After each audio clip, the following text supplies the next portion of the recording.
बिस्मिल्लाहिर्रहमानिर्रहीम। अस्सलाम वालेकुम नाज़रीन, पाक दीन इस्लाम में आपको खुशामदीद कहा जाता है और आज मैं आपके साथ बनी इसराइल के जादूगर का वाक़या बयान करने वाली हूँ। ये वाक़या अहम होने के साथ साथ ईमान अफरोज़ भी है, लिहाजा वीडियो को स्किप किए बगैर मुकम्मल देखिएगा ताकि इस वाक़या का मकसद आप लोगों तक आसानी से पहुँच सके। हज़रत सहीब बिन सुनान रूमी रज़ी ताला अन्हु से रवायत है कि रसूल सल्लल्लाहु अलैहि वसल्लम ने फरमाया, तुमसे पहले एक बादशाह था जिसके पास एक इंतहाई आले दर्जे का एक जादूगर था। वो जादूगर बादशाह का खास मशीर था। बादशाह हर फैसले में अपने उस जादूगर को शामिल करता था। ये बादशाह लोगों को अपनी इबादत पर मजबूर करता और जो ये ना मानता तो उसे मार दिया जाता था। उस जमाने में चूंकि मजहब ईसा अलैहिस्सलाम ही दीन हक था, इसलिए ईसाइयों ने यमन का इलाका छोड़ना शुरू कर दिया। मौरखीन ने इस यमन के बादशाह का नाम जानूस लिखा है। खैर हदीस में हजूर सल्लल्लाहु अलैहि वसल्लम ने फरमाया,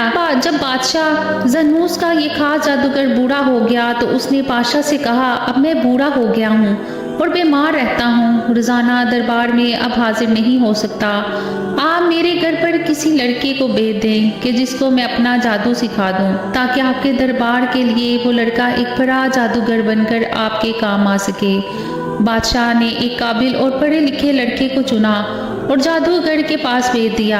अब वो लड़का, जिसका नाम अब्दुल्ला बिन तामिर था, वो रोजाना कुछ सफ़र करके जादूगर के घर जाता और सारा दिन जादू सीखने के बाद शाम को अपने घर वापस आ जाता।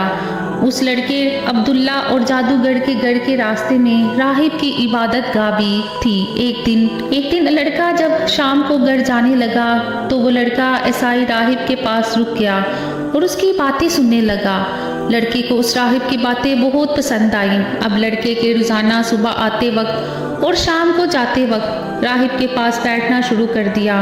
एक दफ़ा वो लड़का अब्दुल्ला शाम के वक्त अपने घर जा रहा था कि उसके रास्ते में एक शेर आ गया। शेर ने रास्ता रोक लिया। सब गांव वाले भी इकट्ठे हो गए। हदीस पाक के अल्फाज हैं कि लड़के अब्दुल्ला ने सोचा, आज तो मैं ये फैसला करके ही रहूँगा कि राहिब और जादूगर में से कौन सच्चा है। उसने एक पत्थर उठाया और कहने लगा, ए अल्लाह, अगर राहिब का मामला मेरे लिए बेहतर है तो इस पत्थर से ये जानवर मर जाए। फिर इसको पत्थर से मारा तो वो जानवर मर गया और लोग गुजरने लगा और लड़के ने जान लिया कि राहिब का मामला जादूगर के मुकाबिल उसके हक में बेहतर है। फिर लड़के ने राहिब को उसकी खबर दी तो राहिब ने उस लड़के से कहा, आज तुम मुझसे फजल हो गया, यकीनन तेरा रुतबा अल्लाह पाक की बारगाह में बुलंद हो गया है और बहुत जल्द अब तू आजमाया जाएगा। और जब तू आजमाया जाए तो बादशाह के सामने मेरा नाम मत लेना, चूँकि बादशाह ईसाइयों के लिए सख्त खिलाफ था और अगर वो बादशाह पर ईमान ना लाते तो उन्हें कत्ल करवा देता था। खैर वो लड़का एक नहायत इबादत गुजार और अल्लाह का सच्चा बंदा बन गया। हज़रत सहीब मज़ीद रवायात करते हैं, रसूल सल्लल्लाहु अलैहि वसल्लम ने फरमाया कि वो लड़का इस कदर अल्लाह की बारगाह में मकबूल हो गया कि वो मादर जाद अंधों और कोढ़ के मरीजों को ठीक करने लगा। इसी दौरान बादशाह का एक वजीर अंधा था। उसने जब इस लड़के के अब्दुल्ला के बारे में सुना तो बेशुमार तहाइफ लेकर उस लड़के के पास पहुंचा कि मुझे भी बनाई दे दो। उस लड़के ने कहा, मैं तो किसी को शफा नहीं दे सकता, शफा तो अल्लाह ताला देता है। अगर तुम अल्लाह पर ईमान ले आओ तो मैं अल्लाह ताला से दुआ करूँगा कि वो तुम्हें शफा दे दे।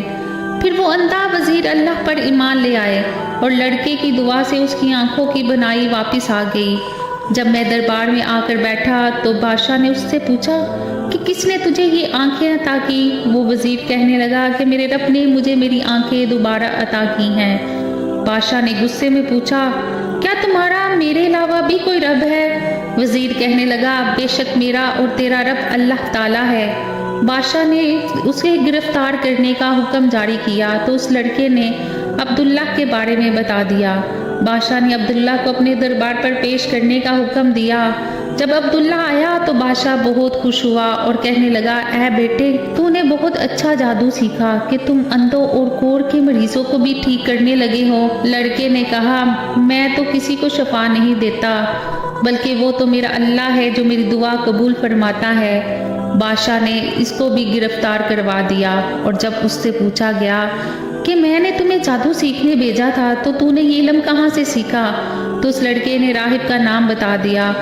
बादशाह ने उस राहिब को गिरफ्तार करवाया और राहिब को हुक्म दिया कि अपने दीन से फिर जा और मुझ पर ईमान ले आ, नहीं तो तुझे भी कत्ल कर दिया जाएगा। जब राहिब ना माना तो बादशाह ने आरा मंगवाया और राहिब के सर पर मांग की जगह पर रखकर उसके जिस्म के 2 हिस्से करवा दिए। उसके बाद वजीर को लाया गया और उसके भी 2 टुकड़े करवा दिए। उसके बाद बादशाह ने अब्दुल्ला को पेश करने का हुक्म दिया, जिसे उसने जादू सीखने भेजा था। वो आया तो उससे भी यही कहा गया कि अपने मजहब से फिर जा। उसने भी इनकार कर दिया। तो बादशाह ने उस लड़के को अपने कुछ साथियों के हवाले करके कहा, इसे फलां पहाड़ पर ले जाओ और उसे इस पहाड़ की चोटी पर चढ़ाओ। अगर ये अपने मजहब से फिर जाए तो उसे छोड़ देना, और अगर इनकार कर दे तो उसे पहाड़ की चोटी से नीचे फेंक देना।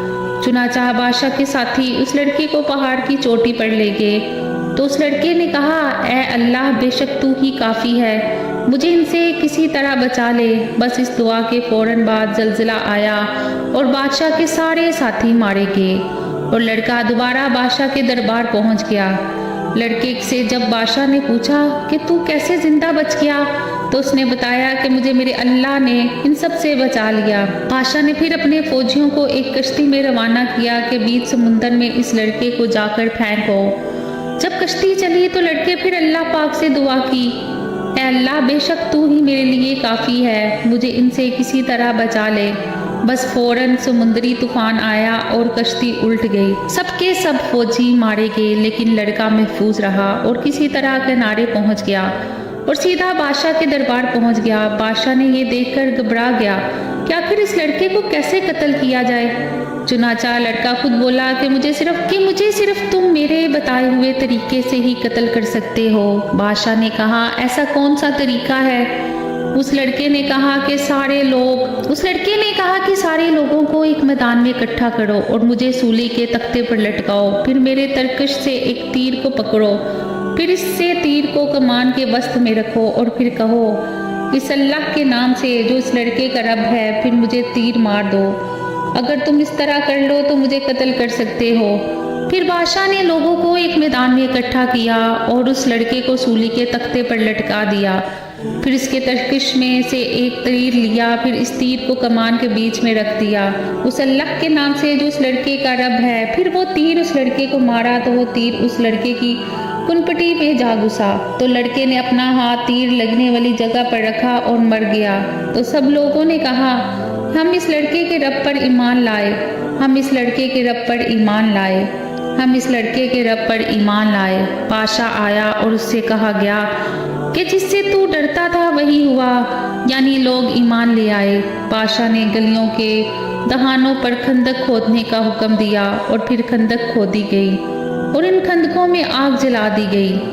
बादशाह ने कहा, जो शख्स इस लड़के के दीन से भी ना फिरे तो इन्हें खंदकों में धकेल दिया जाए। रवायात के मुताबिक वो खंदकें 30 फीट गहरी 10 फीट चौड़ी थी। बादशाह के हुक्म के मुताबिक इन सब लोगों को इन आग वाली खंदकों में गिरा दिया गया जिन्होंने लड़के का दीन कबूल कर लिया था। इन्हीं में एक औरत भी थी जिसके हाथ में बच्चा था। जब वो औरत खंदक को देखकर डरी तो अल्लाह पाक ने उसकी गोद में बच्चे को गोई अता फरमाई और वो बोला, ऐ अम्मी जान, सब्र करें और कूद जाएं, इस खंदक में क्यों हम हक पर हैं। नाजरीन ग्रामी, मुफस्सरीन के मुताबिक ये 523 ईस्वी का वाक़या है, जब बादशाह ज़नूस ने इस नजरान के लोगों को जो अल्लाह को एक मानते थे उन्हें खंदकों में फेंकवा दिया। उसे ही कुरान मजीद ने असहाबुल अहद का नाम दिया जा है। बस अल्लाह का अजाब इस बादशाह पर इस तरह नाजिल हुआ कि इन मोमिन लोगों में से एक शख्स मदद के लिए हबशा के बादशाह नजाशी के पास पहुंच गया, जिसने फौरन अपनी फौजें रवाना की और एक बड़ी लड़ाई के बाद बादशाह ज़नूस को शिकस्त फाश हुई और नजाशी के कहने पर बादशाह ज़नूस और उसके हामियों को उन्हीं की बनाई गई खंदकों में डालकर हलाक कर दिया। उम्मीद करती हूँ कि आज का वाक़या आपको अच्छा लगा होगा। मज़ीद अच्छे वाक़यात के लिए मेरे चैनल को सब्सक्राइब करें, वीडियो को लाइक करें। अल्लाह निगहबान।